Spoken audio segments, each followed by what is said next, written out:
Sa mga batang 80s ug 90s, so mao jud ni ang kalipay namo sa bukid pag magkupras na. Ang ngalan day sa amoang lugar ani is Bula sa Lubi. So sa ubang lugar ang akong nahibaw-an is Butbut sa Lubi ang ingalan nila ani. Or ambot lang ka sa inyong probinsya ug unsa po'y ngalan ninyo sa inyong ani. Basta kani siya islami jud kani siya, mararan siya upan or siopaw. Kay kani manggod nga time is nakauli ko sa among bukid, then timing sad nga nagkupras silang papa. So mo nang nag-request ko nga magpadala ko og bula sa lubi. Ug dugay na sad kay ko wala kakaon na mo nang nihangyo ko sa akong magulang nga magpadala ko niya. Ug makamingaw sa nga pagkaon kay lagi lami jud kay na siya ug tamis sad kay na siya nga bula. Ug kana day nga bula sa lubi guys is gipili po na sa akong magulang nga katunggag may gagmay ang dalon kay lagi daw mao daw na ang tamis. Ug nag-uban mi ni papa sa bukid ani nga time pero wala ko kadala og bula ani nga time kay lagi wa pa nagsugod og buak. Dayon pagkaugma is wala na ko ni balik sa mong bukid kay lagi mara kog mamatay maglisod ko ginawa tungod sa kakapoy. Kay lagi medyo distansya ang among yuta ug sa moang balay. Sumutangas pa ka og mga bakilid usa ka mo abuti to sa moang kalubian. Unya lagi kay wala naman ko naanad og tungas og mga bakilid so mo nang mara kog makuyapan sa kahangak. Mao nang nag-decide ko nga dili na lang ko mobalik ug dili na lang ko mauban og balik ni papa. Ug ako sa dayang gitry guys og butang ang bula sa lubi ug kanang condensed milk. Ug nisamot og kalami ang bula sa lubi nga akong gibutangan og condensed milk. Kay sa bukid manggod daghan kay mga pagkaon nga libre ug lami.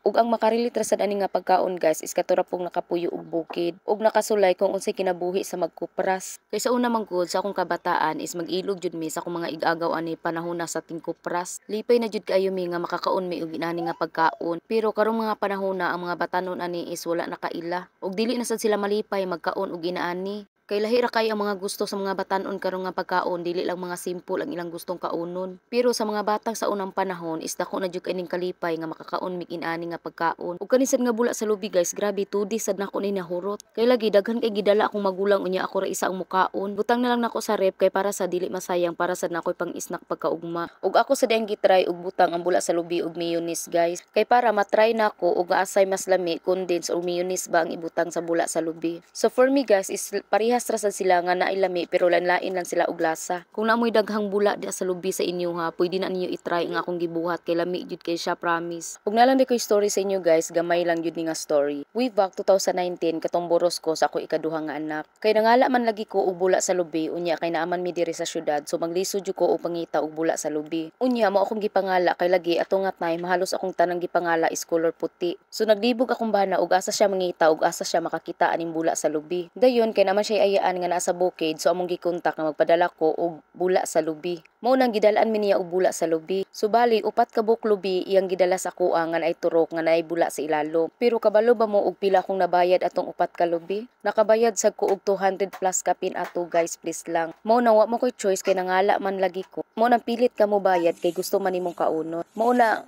nga blessed jud kayo ang mga tawo nga naa sa bukid. Kay pwede ra nimo makita sa kalibunan ang imong gustong kaunon. Pero sa syudad dili jud ka basta-basta makakaon sa mga pagkaon sa bukid nga gusto nimong makaon. Og anyway guys, diri na tanahuman og mga reset na ako i-share sa inyo for today's video. Bye oy.